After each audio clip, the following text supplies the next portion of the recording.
What is up, everybody? You are about to dive into episode 76 of the Twin Sons podcast, which is all about Beyond the Bandlewood. We had the pleasure of interviewing both leads on this set, which is James Hata and Alexz Lee. They both worked hand in hand on this new set, and they're here to talk to us all about the entire design process. We're super excited for this episode. We're always brought to you by RuneterraCCG.com. Make sure to check them out for all of your deck building needs, your meta tips, your new decks that you want to check out. We are featuring decks every single day for Deck of the Day, and you got to tune into that site. So I hope you guys enjoy this episode because I know we sure did.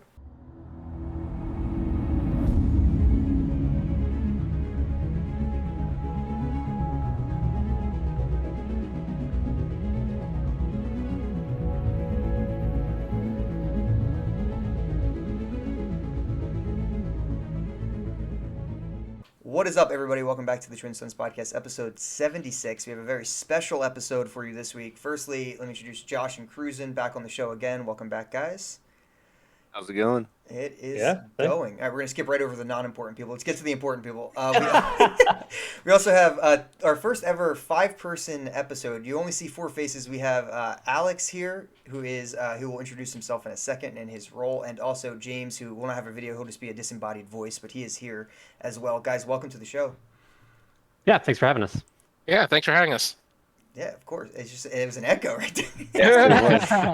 I'm the disembodied voice, man. I gotta do my role. It was perfect. So just to start off, you guys are both devs at Runeterra. I know your guys' roles, but for anyone who's listening who doesn't know your roles at Play Runeterra, could you guys just quickly give us a little bit of your background and also what you're doing on the game right now?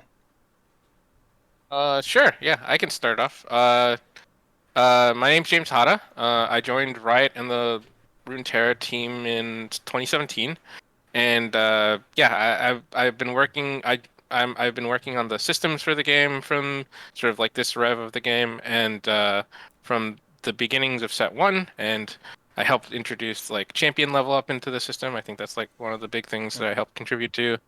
I worked on set one with everybody, and also contributed as a designer for Call of the Mountain, the Targon set, where I was doing work on the Dragon's archetype particularly, as well as trying to like doing work on like Invoke and making sure the big Celestials and the Dragons felt different from each other.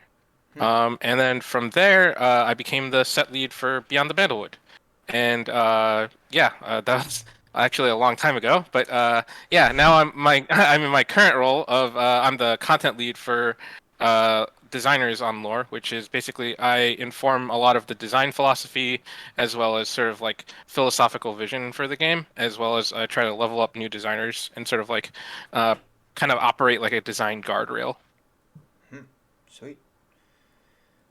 So I'm Alexz Lee. I've been at Riot since 2012. Actually started in League doing in QA launching the game in like different countries because we weren't in every country with League yet. Oh, wow. I moved over to Lore in 2013, or the prototype team that became Lore. So I've actually been here since prototype to today. So did a bunch of initial prototyping designs. Did some designs on set one, with set two lead, so Rising Tides lead, and then did some work on the tutorials as well as design the challenge system, and then was a lead designer for Beyond the Bandlewood, and then I'm a set lead for some future sets. My current role right now is I'm content lead for like card delivery, so that's cards going out, whether it's release like we just had, or things like live balance patches, and generally just trying to make sure that while Hata focuses on like the design craft of designers, I'm more focused on kind of like cards and card quality and that kind of stuff. That's awesome.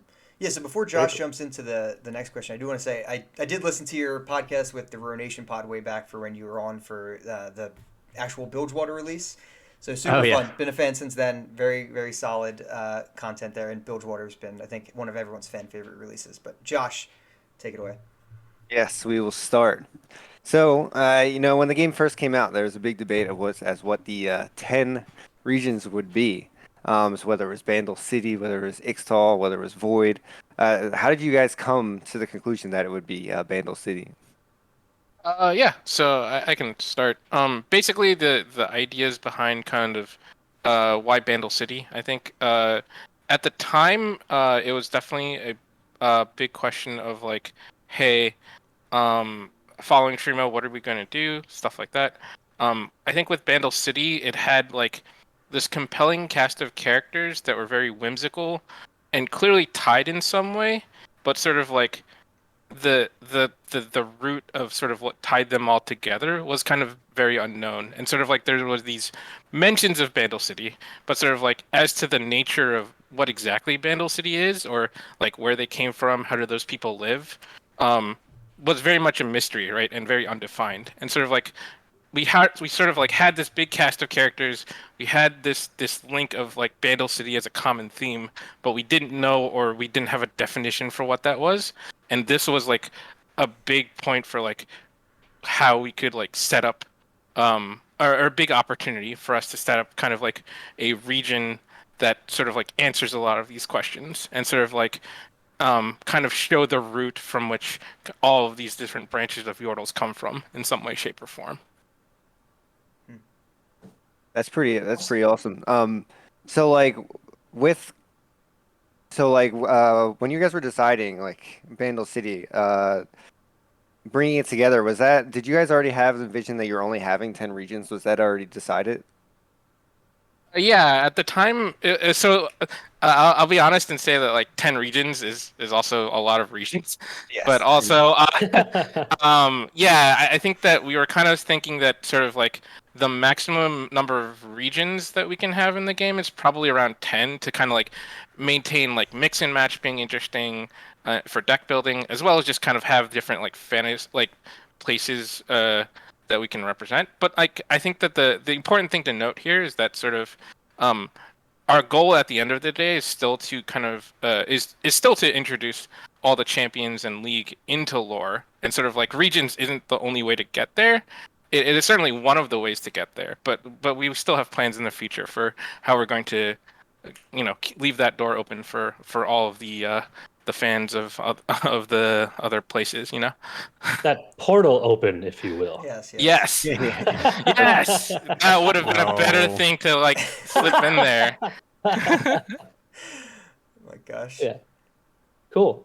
Yeah, I'm so we talked a lot like when we had G Major on the show previously, like when he was designing and preparing for Shurima, about the kind of the overall themes and design goal that set as a whole. So can you talk a little bit about like what your major goals were in terms of trying to get the theme of Bandle City and the characteristics of it across like the Yordles and all of the, like you said, the whimsical nature of Bandle City through into the actual final set? Yeah, so we kind of like started from the space of we have these characters at the end that are these interesting Yordles, but kind of like how do we arrive at that? And sort of like the way that I personally like to think of it is sort of like as almost like a three-part story, if you will, where sort of these Yordles kind of set out from Bandle City on kind of like a whimsical adventure, and like we represent that through like multi-region and like deck building, and even like whimsical is also like a Yordle trait, so like pranks and traps and stuff along those lines. And then sort of like along the way while you're on your journey, you kind of like run into a lot of friends, and you're able to like collect these trinkets, that remind you of the path you're taking. And I think that like we do that a lot of that through like manifest and like kind of like creation of spells and followers, etc. And then the last part is sort of like the grow and the change from like your experiences and how they like mold you into who you are today, as well as like coming back and being able to tell stories to your friends back in Bandle City. And sort of like that's like the third part of just like, hey, there's some kind of aspect of like growing over the course of the game, mechanically speaking, I guess, or like transformation or what have you, that sort of like is like the kind of like the third beat, as it were. And sort of like this kind of like 3-beat story helped to inform not just the mechanics of sort of what I think Bandle City is core to Bandle City, but also like a lot of the thematics that we kind of set up with all of our champions. That's really interesting. That's a really cool way to like think about it. Like you see cards and it's like that's not really presented to you like it's a transition or like a start, a middle, and a finish. Like start, I'm this base thing. Middle, I found these things along the way. I'm building up my I guess, my base with, like you said, manifest and stuff like that. And then you come back as like Poppy, that's like granting everyone +1/+1. Like these are my, this is what I figure out how to do. Kind of, I think that's a really cool way to think about the cards. Instead of just like, oh, this card does this card does this. Yeah, and it actually makes me think of the Bandle City tree card that like feel like embodies that really well with the whole theme of essentially like collecting followers from each region as you go through that journey, and that's kind of the story you're following there. So that makes a lot of sense. That's pretty cool on that perspective. It does lead us right into the next question. Sorry, James, but this actually ties in pretty perfectly. It's essentially the core concept of multi-region cards. This goes along with the story that you're telling. Was this there from the beginning, or was this something that you guys kind of worked through and found out that you would kind of need? Yeah, a multi-region was there from kind of like one of the very beginning. I think that like kind of like how landmarks kind of introduced this new card type in order into Shurima. Sort of like we wanted to introduce something new into the game with Bandle City, and sort of like multi-region, especially with these kind of like I think like these yordles that already existed, right? Like Teemo and Piltover Zahn and stuff like that. How can we tie them back into Bandle City? It sort of like provided this opportunity to do not just a unique mechanic, but sort of also the ability for us to tie these yordles back to their roots in a way that felt, I think, pretty natural, hopefully, for people, and thematic. So yeah, the idea of multi-region was sort of like one of the core concepts on which not just the set, but what Bandle City was founded on. Very cool. Yeah, that is very cool. So with that, and then talking about like the set, so we were told that this is like the first major release that you knew would be broken into, 3 individual releases before designing it. Did that change, I guess, your process in approaching how you're going to make this design, or make the set, I should say? Yeah. Go ahead, Alex. Yeah, I was gonna say, yeah. So there is a thing of like we knew that we were going to be splitting it at this point when we had started, but like we hadn't done like the full structure of like, okay, how are we going to make that work? And so, but we had enough time to. So basically, once we had gotten down like, hey, these are what we think the initial archetypes are, and the way that we kind of want to split them up. The big thing that we were able to do, I think, this time around that the other sets didn't quite have that time to do, was try and sit down and figure out like, within the first part of the release of the champions that we are putting out with that release, like, do they have decks that have homes? And so for our pairings, we generally know like there's at least one archetype there that's gonna potentially play well. So we release Senna and Veigar. We know that like at least if we put those two cards and their followers into a deck, that'll make an experience that players are happy about. If they find other experiences, awesome. For champions like Sion, where only half of his archetype is out right now, we then spend a bunch of time trying to figure out, okay, what types of decks are players going to want to run and be excited about for the releases until his partner is out. And so there was a lot of like thought and care around, now that we've done that split, how do we make sure that all of those feel good and exciting and not feel like you only have half of the pieces, but rather that like it connects into one thing now, and then when the other part comes out, players that are excited about that character, those followers, now have like a new puzzle to solve and feels, interesting and exciting. I think it works really well with Sion in particular, because he has some support already out there. So like a character like that can come out and, he's already dominating right now. He's doing really well. I was just gonna say I'm kind of terrified to hear that there's more planned for Sion. He's doing really well. Obviously, it's really really early, but it's fun. He's a beast. Yeah, he is definitely. He's a cool card. So nice. All right, so we're literally going to spend most of the rest, if not all of the rest of the show, just going through each of the. I believe we got 9 champions here in this set, which is a lot. It's a huge chunk, and really, we have some questions written about each individually, but mostly just kind of want to hear about the design process of each, whether it's based around their lore, based around a specific gameplay mechanic that they had in League, et cetera, et cetera. So, Cruzy, you want to start us off with the first one? Yeah. I was planning on starting with someone else, but I think since we were already talking about Sion, I'm going to pivot a little bit and go there first. So just about Sion in general, like obviously there was already a pretty prominent, archetype in the meta for discard as Draven, and so it's been really interesting and fun seeing how Sion kind of fits into that already existing archetype. And you were talking a little bit about how there's plans to add things like a partner for Sion and things down the line. But I just wanted to kind of get your thought process on like what the thought process was going in on adding Sion to that archetype, and what you were hoping to add to it that wasn't already there. Yeah, so Sion was an interesting one where when we look at like his kit from League and like what are kind of the core parts of him from League, there's like he's this big juggernaut. He's kind of supposed to be this overwhelming, unstoppable monster, but he also kind of has this stacking mechanic when he kills things. But when he dies, he comes back as a zombie and he punches people. So kind of like a lot of the initial designs and thoughts were around like, okay, but which part of him do we want to kind of accentuate and like make that version of Sion here? We ultimately, and then kind of what followers could we make along there. And so a lot of the initial designs for Sion's crew, once we had figured out like the section that we wanted to hit him on, which is actually pretty close to what we see today. There was some number of adjustments that like the general shape has been the same of we want him to be the unstoppable juggernaut that comes back for more. We had to kind of figure out like what were the inputs that would make that feel like Sion, that would kind of like make him feel like he's growing in threat and power. And what tools does Noxus have to help like make that feel real? And so through the course of like doing some like kind of like playtesting different archetypes or like prototypes of that, we found that discard was actually kind of one of the best ways we could get that feeling of like these returned creatures coming back for more. But we had a problem of like, discard is a relatively I wouldn't say full archetype, but like it has a lot to offer to players already. And so a lot of the like thoughts and kind of next steps were what space do we think is left within the discard archetype within the game? And then is there enough like kind of like design space in that area to make something that is going to feel different and feel good? And so for Sion, we kind of pushed towards where I think previous discard is usually kind of like card negative or at best card neutral, because like usually you have to discard a card to do a thing. The premise for Sion's crew is like, well, what if they are discard neutral?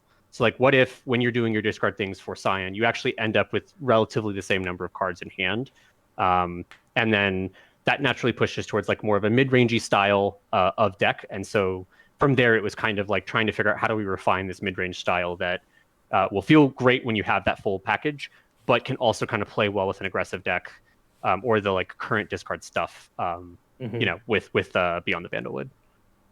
Yeah, I mean, I gotta say, you gotta nailed I feel nailed the feel, because I love seeing how the league champion transfers over to lore, and like the resurrection ability that he has with the rally. I just think captures it really well. I'm gonna nerd out here for a second. I was thinking of like I was watching like the spring finals for Cloud9 and Team Liquid last split, where like game 5 they did that jungle trick where Sion purposely killed himself and came back and like threw the whole game up, and like I feel like you really capture that in that, like that is a game winning mechanic there for Sion, and I think that's just a really cool transition over. But that's no, I'm glad to hear it. Like I think a lot of our initial playtests, and I'm sure James you remember, of like, well, what's the best way we can make him feel like that? And it's like, well, what if he just got really big attack, and then originally the level 2 was just he had the last breath come back as just part of his normal text, and wasn't actually a third card, and it was extremely strong. But yeah, the kind of like that that like he's going to get what he wants if he gets there is kind of like this cool thing. And like I think even internally the return card for quite a while was just called Punch Man. Yep. That's what he does. He just like he's Punch Man. He punches. He's just gonna punch you. And eventually we made sure to get rid of that so that it had a sensible name. But that feeling was kind of like one of the big driving things for him, and then kind of filled into his followers. That's fantastic. Yeah, Sion's a blast. So we're gonna move on to Tristana. Speaking of blasting people, she's probably one of like my most hated AD carries, because anytime I support like Josh or his brother, I just get dunked on by her. So I guess really, how did you end up trying to capture her, and what ended up making you kind of go the dual region? Playing a little bit more with her lore than her mechanics. Yeah, so I think that the big thing with Tristana was that she was like the core Bandle City gunner, right? Like she's the defender of the Bandlewood. She's like kind of like here to protect you from the monsters and all that stuff. And I think that was like that was the core that we wanted to capture, because at the end of the day, sort of, we've tried iterations in the past of like trying to capture her rocket jump or the stacking mechanic with her explosives and stuff like that, and it just sort of it was unique, but didn't seem like it tied into anything, if that makes sense. Whenever we try stuff like that, especially with like representing movement abilities, especially from League and stuff like that, it's just in general in a card game, just sort of there's only so many places you can move a card. Is sort of like the common take. And so I think that rather than sort of like overemphasize this mechanical kit, I felt and because she was so core to Bandle City, it felt like there was an opportunity here to be like, well, actually, she's like kind of also a leader that kind of is able to pull from these different places. And so the idea with her was, let's try to play into that flexibility a bit more. And then, multi-region provides this deck building flexibility. So maybe there's a route here where we can give her a bunch of different directions her deck can go and the versatilities in that.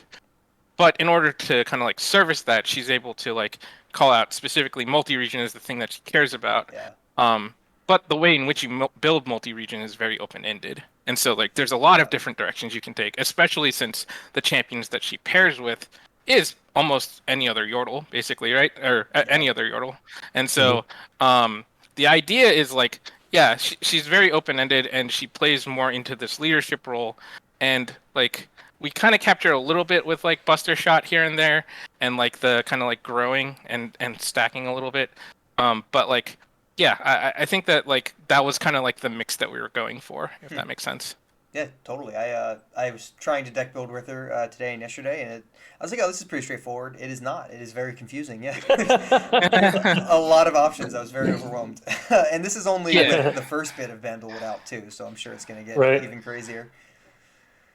Jeez. Yeah, I think the big thing with her is that I think there's a straightforward like mid-range go wide deck that you can like build that's pretty straightforward, but then you kind of like get into the combinatorics of like, what if I stick in like Teemo versus Poppy versus, you know, even crazy things like Veigar or what have you, and just like everything like looks very different. Or do I go with a Bandle tree build, or do I try to kill you like by going wide? You know, like it's just there's a lot of different possibilities, and I think it's just a question of how you want to take advantage of that flexibility. For sure. Josh, want to take us to the next one? Real quick, those type of champions are my favorite. But I was actually, before Tristana came out, I was assuming, it was just an assumption that you guys were going to go for like the stacking bomb mechanic. Can I just ask what your like design for that was before you decided to go for this leadership one? I think with the stacking bomb one, oh god, my memory is bad. Yeah, I want to say it was like a kind of like cast and then get a version of it back in hand, and like you could recast it again on targets. But yeah, like the strengthened effect, that's It right. just ended up being like a little too fiddly for what we wanted, because there's like a lot of nuance and timing around it. And when we're doing stuff like that, the question is always just like, well, why would I run this thing that costs X mana when I could just run another spell that is very similar, that deals the same amount of damage or more? Tristana doesn't want to think that much anyway. Just wants to shoot things. Yeah. It's a good point. Okay, we'll move on to our next champion. I guess another gunner, I guess you could say, she is another gunner. I guess we'll move on to Caitlyn. You know, how in League, you know, she's just like a sniper. You know, long range kill you. How'd you guys take the, you know, trap route instead? So the kind of like one of the things that we try to do with this expansion was not just introduce Bandle City and multi-region, but also kind of do a bunch of callbacks to previous archetypes. I think Sion is an example of kind of going back and revisiting discard. I thought with Caitlyn, we kind of had this character who was an investigator, a sniper, and also kind of sets traps, right? And the big thing was in League, actually, I think that there are a couple different champions that actually play into the final sniper fantasy, like not just Caitlyn. Caitlyn has a long-range auto attack and an ulti, but like you could argue that somebody like Jhin also has like an ulti that's very sniper-oriented, right? Yeah. And so I think that we were kind of like narrowing down to the things that felt unique about Caitlyn, but also kind of like potentially paired into a space that we wouldn't like basically play into one of the themes for the set. So it was like, oh, it seems like there's this trap mechanic that kind of ties Caitlyn and Teemo together potentially. Maybe we can highlight that and sort of like also thematically kind of like, there's this whole investigation with C that is kind of like her thematic that she's going and sort of like double down on kind of like this kind of like detective slash investigator who also kind of plays in this trap space and also mechanically make it work well with Teemo, who from the past has been historically playing with traps as well. And so it felt like just a good opportunity to kind of like expand on her thematic and character while also being able to do mechanical callbacks that felt relevant to the previous archetype of, well, traps, basically, and expand on them. Yeah, that's really cool to hear because you give like a unique spin on traps with her. It's not just like, oh, rehashing the puff cap. So I thought that was pretty cool. Was there ever a version that you were trying to pair her with Vi because in the lore they're working together. Was there ever a version of her that worked with Vi? Yeah, I think that we played around, or we thought that there was going to be some kind of natural synergy between Caitlyn and Vi in the sense of like Vi cares a lot about playing a lot of cards, and Caitlyn through cheaper symmetrical draw would naturally enable you to play more cards, and sort of like there was I don't think that we usually go for um like we want mono pairings to be possible here and there, but we don't want them to be primary because a lot of like what we're trying to do is like promote people to mix and match in a lot of different ways, and sort of like I think mono should totally be viable, but if it's the only route, then it's sort of like it kind of constrains you a lot. So that's why I was like, oh, we should make sure there isn't anti synergy here of like Vi and Caitlyn don't work well together, and we should give a nod certainly, but I don't think that we really wanted to push her to be like a primary pairing with Vi, even though I like you're saying the flavor kind of points in that direction.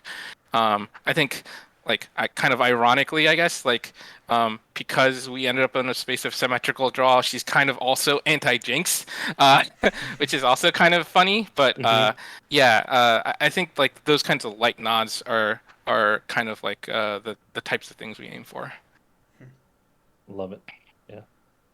Cool. All right, let's move on to another one here. I want to talk a little bit about Poppy. So, we're back on Yordles here, and I, obviously with the introduction of dual regions, a lot of there's Yordles in most, if not all. No, I think just not necessarily all, but most regions.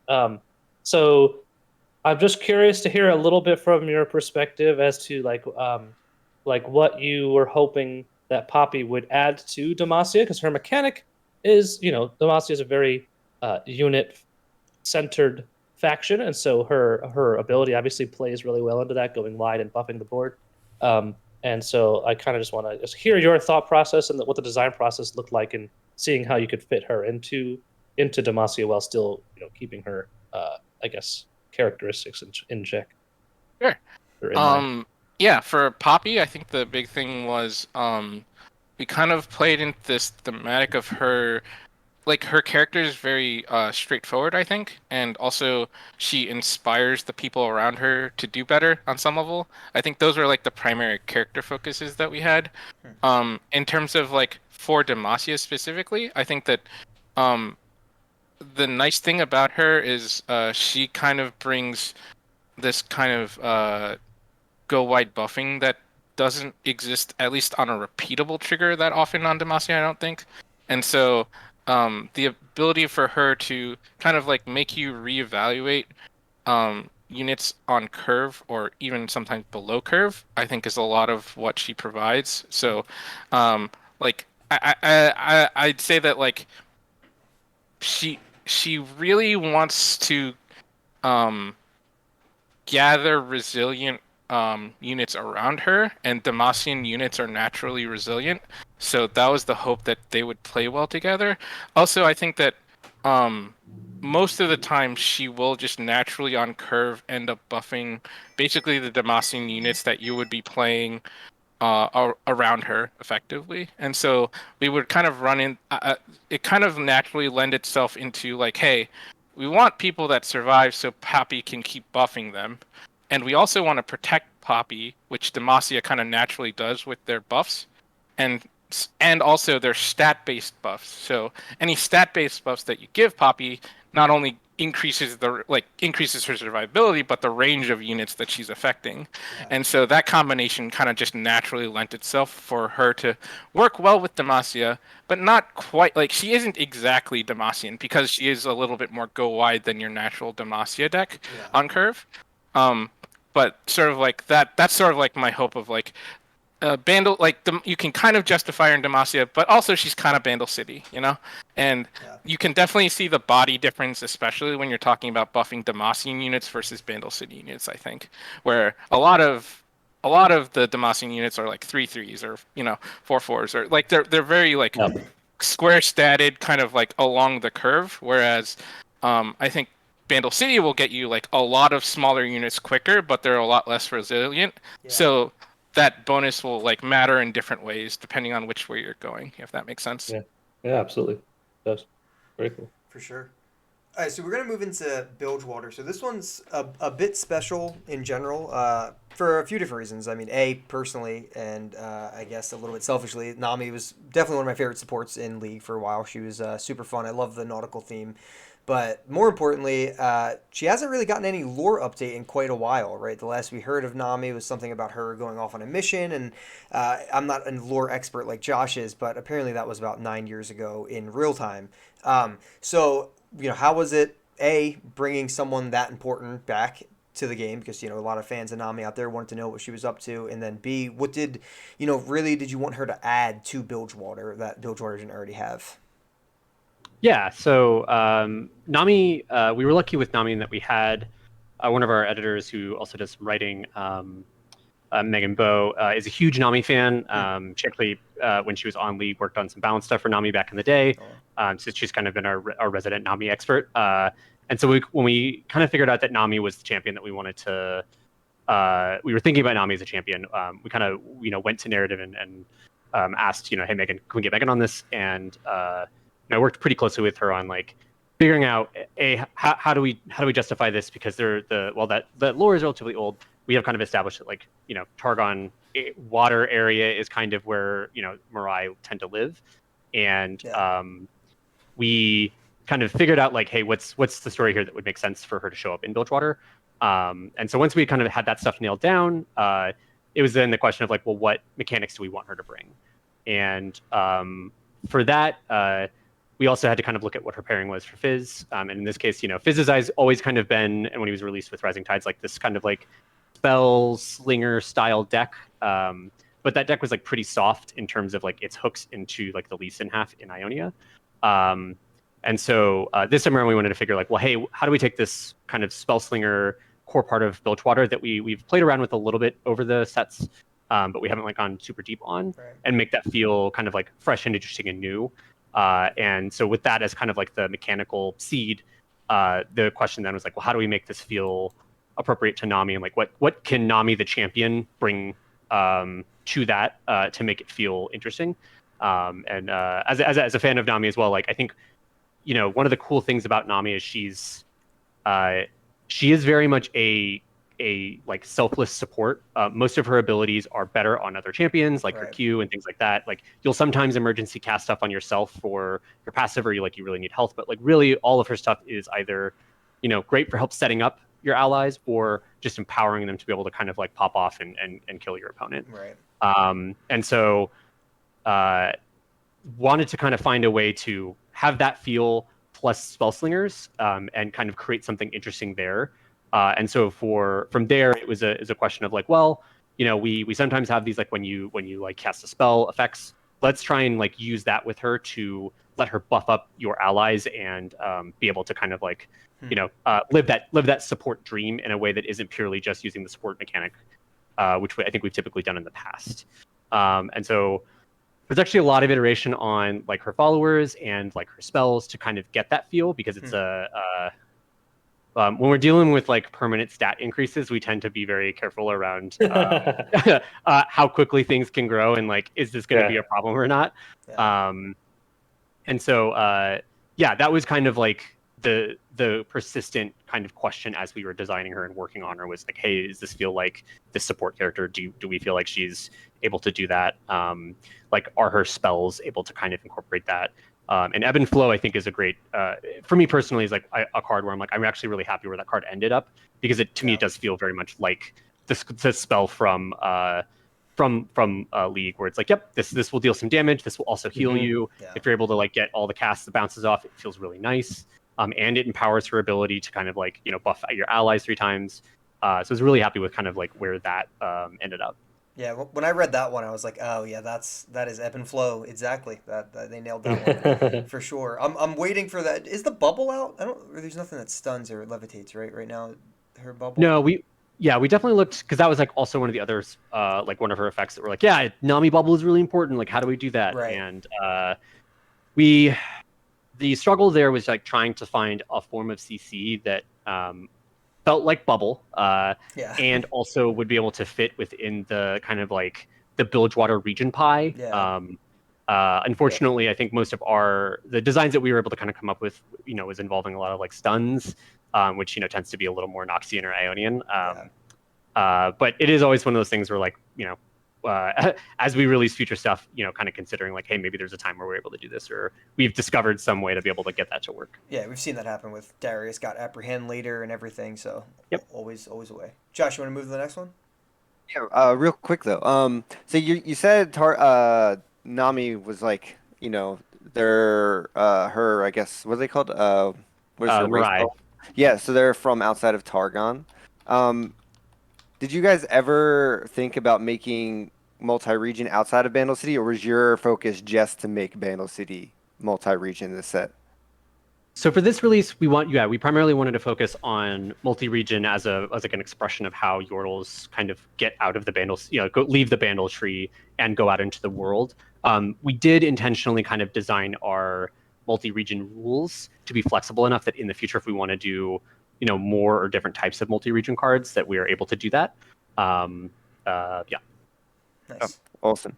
Okay, well, we will move on to I think at this point a fan favorite of Senna, just in League itself. Basically, she's the first follower turn champion in League. What was the process like for expanding her to become champion or follow to champion? Yeah, I can start with that one, Hata, or James, and if you want to like follow up on the last part of it, because I think you ended up taking over the design. Yeah, it's all good.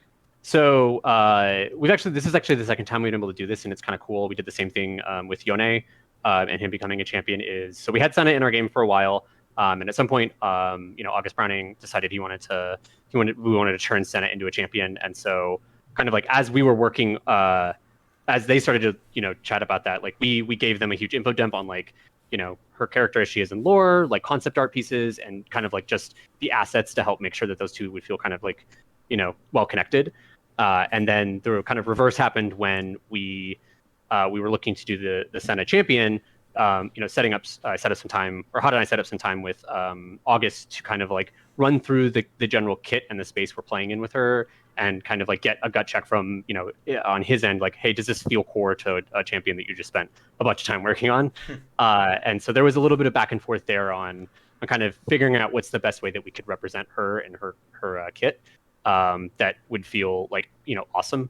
In particular, because this was during a time where Senna the champion was about to come out, so we didn't have the ability to kind of rely on like player sentiment or player attachments to that character, because Senna hadn't been out for 5+ years or something along those lines. So we had to do a little bit of like extra work there to make sure that we didn't release something that when it comes out after Senna the champion, players were like, well, why are these so dissonant? Yeah, I think that the only thing I'll add is just I think the Senna the follower and Senna the champion are kind of like very different in the sense of like Senna the champion is sort of like post Lantern, you know. She's using this kind of like power of the mist, kind of like fighting against darkness using the power of the dark almost, like uses piercing darkness in her kit, stuff like that. And sort of we wanted to capture that while she felt familiar in some respects, that she was also very different and very kind of like unique since her experiences basically in the Lantern. And so that's sort of like where we came to like, yeah, what if we did something that felt very creative and different and using kind of like powers that we don't usually mess with in the sense of accelerating kill spells or what have you, you know? Pretty unique. And text, furthering though. that, and furthering that theme you mentioned earlier about watching the character's progression. So you get to see that directly through that, which is pretty cool. Yeah, Cool. the journey changed Senna, as it were. Yeah. All right, going from like a relatively new champion to a very old OG champion. Let's talk a little bit about Veigar. This is a funny one for me because Veigar in general is one of my personal favorite champions. Like mid is my favorite role, and it was one of the first champions I learned when I started playing League. However, I have not got a chance to play with him much in lore this set yet, and I was just going back and forth with Shane earlier today about how I was like, I don't know if he's any good yet. And Shane loves him, so we've been kind of going back and forth. Yeah. So can you just talk a little bit about like what the process was like for adding him to the game and trying to like capture that that scaling farming late game monster that Veigar becomes? Yeah. I can. You want to start, Alex? Or? Yeah, I can start because I had all the terrible ideas early on. So when we first were like, we were gonna do Veigar, and we're like, all right, what's the thing for Veigar? It's like he stacks people and he obliterates people. Those are kind of the things that he likes to do in League. But we knew that Nasus was already kind of up and coming, and that he was this kind of like stat-based stacker. So we wanted to make sure that we weren't doing that. It also felt weird for Veigar, and so a lot of the early designs did incorporate like stacking his attack, but trying to use that to convert into other things. So something like he gets 1+1 attack every time you kill something with a spell, but then spells you cast get like on his level 2, like spells you cast get increased damage equal to his attack. So like your Mystic Shot would be a 2, and then if Veigar had 12 attack, it would deal 14. So there were a lot of like variations of that early on, and none of them were functional in like a healthy way. Like either he would just murder you out of nowhere because what would actually happen is it was a deck quest, so he'd just come down, level up, your opponent would Mystic Shot you, and you're like, well, okay, I guess that's just the game now. Or it was like we had to keep him in game, and because he's this fragile little Yordle with a hat, and it's mostly hat, he would be like a 13-2, and so it's like, well, I'm just gonna Mystic Shot your Veigar, and so it's not gonna matter anymore. And then we decided like, oh well, maybe we should try a different direction, using like spells or something along those lines. And I think that's kind of where James took over the archetype and has all of the good smart ideas on how we got here. Not all the time, but so actually, for Veigar, and I guess I should speak about just darkness in general. I'll say that the place that I started with for a lot of this stuff was the idea of like spell modification and kind of growing over time were kind of like the two big themes. And sort of like we actually started out with this idea of very open-ended spell modification. So it's like, hey, raise all the numbers on your spell by 1 or what have you, or when you play the spell, heal your Nexus 2, or and stuff along those lines, and that could freely work on any spell. The problem we actually came up with is while kind of like playing that space, there were very fun moments, but also a lot of irrelevant moments. So if you can imagine, like, hey, your next spell does +1 damage, and the only spell in your hand is like draw 2 cards. Well, that doesn't do anything, right? And so we kind of needed to find a way to kind of like guarantee that the bonuses we were providing were kind of like all in service and all useful. And so the idea from there came to do this kind of like common spell that starts off as kind of weak, 3C slow, deal 2 to an enemy is not that strong at a base level, but but over time you're able to upgrade it in different ways, and all of the different ways you can upgrade it over the game is kind of what I think the fun of Darkness is, and sort of where Veigar provides the inevitability and damage and growth of like, hey, I'm gonna threaten to just bop your Nexus for 20 eventually. I think Senna provides sort of like the creative uses and the utility, and sort of like the possibilities are, it almost feels endless, because it's like, oh, this slow thing became fast. Oh, suddenly it's AoE damage. Suddenly I'm casting it twice at different things. Like, that's sort of like where it just sort of like feels different. Where Veigar provides sort of like a lot of that stacking damage that we were kind of talking about with earlier, and then sort of like Senna provides a lot of this like creative utility, and both of these parts kind of work together to, I think, make the games with Darkness feel very different and fun, hopefully. Oh yeah, for sure. Before we move on, I have to know whose idea was Grand Overseer Veigar in that huge mech. I need to know whose idea that way. I believe that was Connor Sheehy, right? Yeah. The main writer for Veigar is a huge Veigar fan, and I think basically him at some point during the initial, he kind of came over to design and was like, so like, can I just do this thing that I really want to do? Can I just do this like evil League of Evil? Is that cool with you guys? And we were very That's obviously amazing. like, yeah, please do that. And so a lot of kind of like the like ridiculousness and awesome stuff that you see in Veigar's core group was mostly fever dreams from him. And so, it was actually kind of cool because we didn't know, I think for quite a while, it was going to be Grand Overseer. And then when we kind of did our temp name to real name swap, it was like, all right, yeah, that's obviously what he would do. Sure. Yeah. He's in a big mech. That's what he should be. I love it. It's perfect. Yeah, he nailed it for sure. So we are approaching the end of the show here. I'm just going to combine these last two since they go hand in hand a little bit. Can you talk to us about the design process of Xerath and Ziggs and what they add to their own regions, but also the combined power of the destruction of just landmarks in general? Yeah, so this was is an interesting landmark archetype, and I know some people have had there has been some feedback around it. This was an interesting one that like we kind of knew that we wanted to like both Ziggs and Xerath within League are kind of like these longer range artillery champions. Like they kind of like want to be able to blow you up from a distance, or blow you up in a distance that's like it's hard for you to interact. And so we wanted to make sure that we were able to capture that in some way.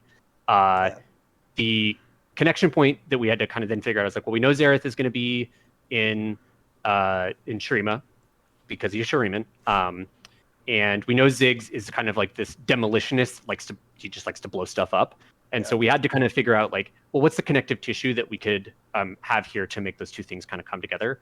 And again, working with narrative on like, well, how do we make a champion that we know is from a like tends to live in a specific region, kind of go somewhere else? Like, why would they leave, where they are? Right. And so our narrative team did a great job of kind of figuring out like, well, he's got to make munitions somewhere. And so this is one of his munitions factories that he needs to go out to, and there's an inspection. He's got to make sure he's passed, so he can keep making ridiculous stuff and blow up ridiculous stuff. For Xerath, it was kind of nice because we had to kind of we got a chance to like move forward with his story, because like I think we know that like Xerath's main story of like him the Sun Disk and everything, but there's a question of like, well, what is he doing afterwards?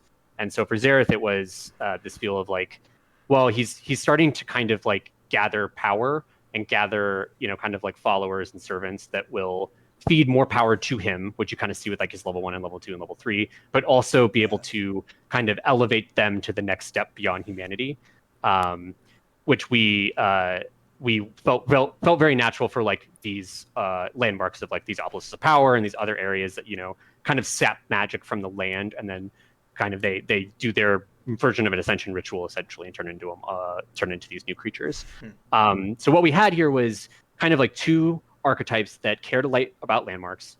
One of them cared about setting them up and kind of like then strategically blowing them up at the right time. So that's Xerath's half of like, well, I want to blow up my landmarks to get the power onto my allies, or to make sure that my Waste Walker's growing or things like that. And then have some sort of payoff that feels good to that. So in our case, we felt like, well, Xerath being able to kind of bomb damage from the distance every time he's getting these like fonts of power, like there's a little bit of juice going in, But we didn't know what the other half was going to do. So like, how does Ziggs fit into this? And so for Ziggs, we leaned way more into the portion that we think is like, we thought was like, that feels very much like Ziggs, which is like, he just blows stuff up. Like, he's just really good at blowing up things. That he is. And more than trying to like, because we did have iterations of him where his card specifically was like, he destroys a landmark when a thing happens.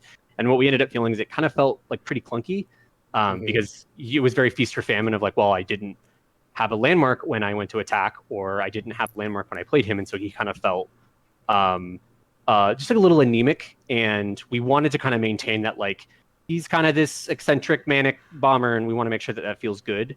And so instead of shifting him purely, instead of him being purely like I destroyed the landmarks, it's more of like him and his crew will kind of put down these bombs or traps that you see as part of his kit. So like that's like Scrappy Bomber making the little bombs, or Hexplosive Minefield. But really, they're just happy to blow up anything. Like anything that's on the board, like as his spells and everything are just really good at kind of detonating those things. And where you see Xerath like, I want to grow my allies. Ziggs he's just pumping out damage or some other way to like push damage through. Yeah.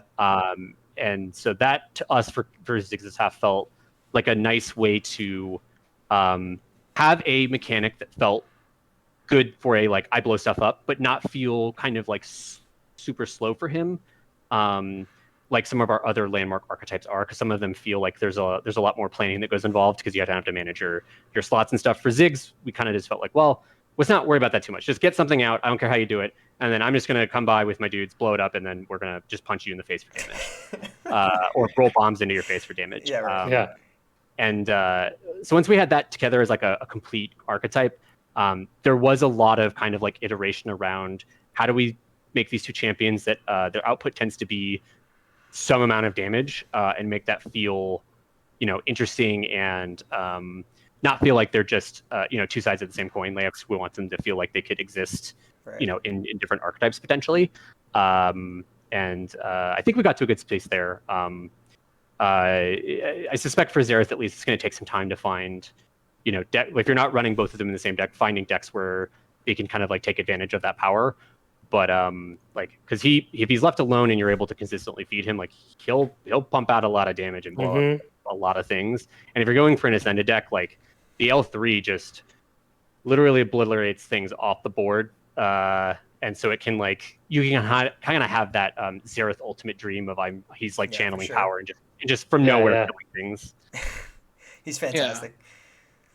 The only thing I'll add is I think for Ziggs especially, making him make sense in the context of a landmark deck, while also making sense in the context of Bandle City outside of that, was sort of like the big challenge, where like, hey, Bandle City isn't a landmark region like Shurima is. There are a few landmarks, but like it's not as like plentiful, right? And so we did want him to be able to be usable outside of the context, right? And that's why we kind of like landed with kind of a level 1 where kind of like what Alexz is saying is just very independent of landmarks outside of the level up condition, because in general as an aggressive like champion, like he still works, right?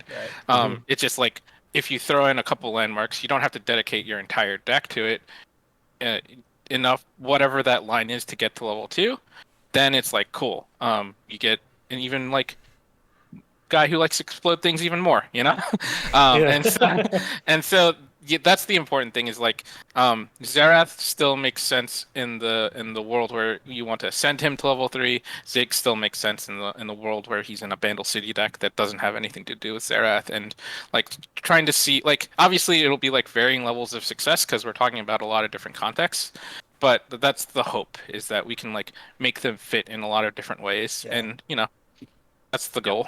Love it. One last thing I would add in, I know we're almost at time, but because I think there's been a lot of questions around like, well, why didn't you just put him in, PNZ and then not make him landmark based? We did consider him in PZ. The reality though, and especially after kind of looking into some like our player, associations with the champion, is like blowing up stuff was like pretty core to him. In League, it's blowing up towers. Like that's what he does. That's what you bring him. And there was not really a way for us to be able to make a design that would have felt at home in PZ and also be landmark based. the only thing we could have done was like flood PZ with a bunch of landmarks from his followers, and that was like too much of a kind of region pie break to justify what we were doing there. And so that kind of was also the impetus of like, well, we should find a way for him to be able to do those things, because we think that is a core part of the character. Yeah, I'm sure a lot of people are going to like hearing that, because that was definitely one of the main things they were discussing when that reveal first came out. Guys, we could talk all day. We got to let you get back to some hard work. If you guys want to just answer one last question as you go, what is like the number one thing you guys are most excited to see players get their hands on from Beyond the Bandlewood? I guess I can start. I think Mirror Mage is like the card that I'm super excited to see what kind of crazy stuff people end up doing with it, because yeah, that was definitely like, it was originally just one line of text of just like, when you play a created card, copy it, and then we found out that champions, when you copy them, become pretty nuts. So that was an issue, and yeah, I'm really excited to see all the different ways that y'all can play with Mirror Mage and see what kind of crazy combinations come out of that card.